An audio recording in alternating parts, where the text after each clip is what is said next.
So now that you know how to get into Teams and you know how to find your classroom and your assignments, let's go through some of them. We're going to go through them one by one.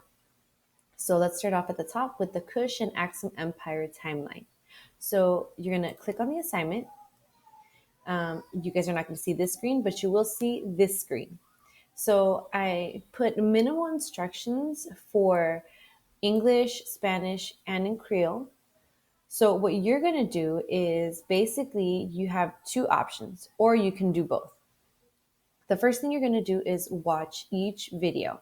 So as you're watching the video, you want to take some notes about important dates that you hear, and you'll hear them noted as years, or you're going to take notes on what happened during these years.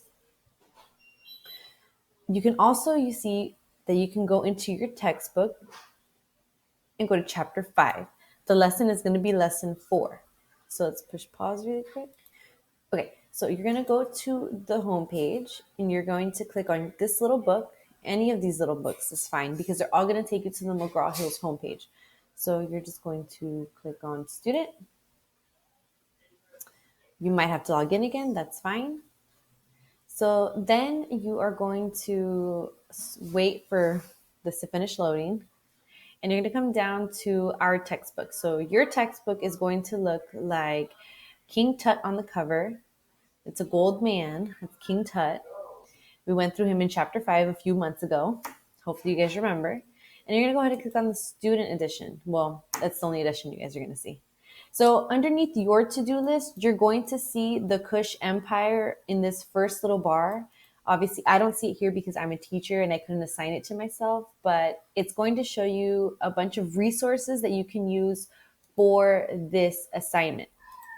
So you're going to go into chapter 5, lesson 4, the Kingdom of Kush, and you're going to start reading. And as you're reading, you're going to notice that you're going to come across some dates. Here's the first one, 2000 BC.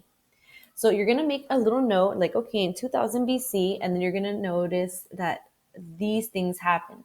So as you're going through page by page, you're going to keep coming across different dates and timelines of years. So if you come across 50 years, 700 years from the date, remember, when we're talking about BC or AC, which is antes de Cristo, before Christ, you're going to go backwards. So 1400s BC, 50-year war, that means we're getting closer to the zero. So it's going to be 1350. So you're just going to continue that way. Here's 850 BC. Here's some more information. And you go to page 3, and you're going to keep going that way. As you're reading, you're going to see these different years pop up. And as you're reading, you're going to decide, okay, this is important or this is not important. But then once you figure out what is and is not important, and you made a good little reference of notes, you're going to go back into your assignment on Microsoft Teams. And right down here, you're going to see Kush Empire Timeline. You're going to go ahead and click on that. And you're going to see a PowerPoint presentation pop up. So this PowerPoint is going to be where you can input all of that information you just found. So underneath date, you're going to put the year of the event that you thought was important.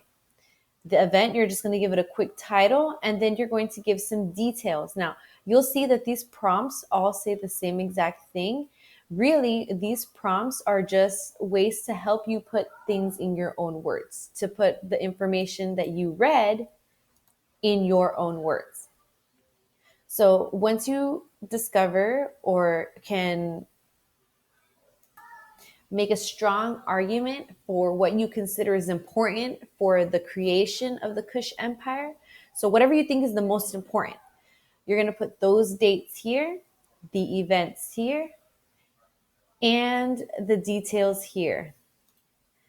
Okay, so when you go in to type it, you make sure that you click on edit presentation and edit it in the browser. That way you can edit here and it'll automatically save. When you're done, you're just going to close it and then hit submit.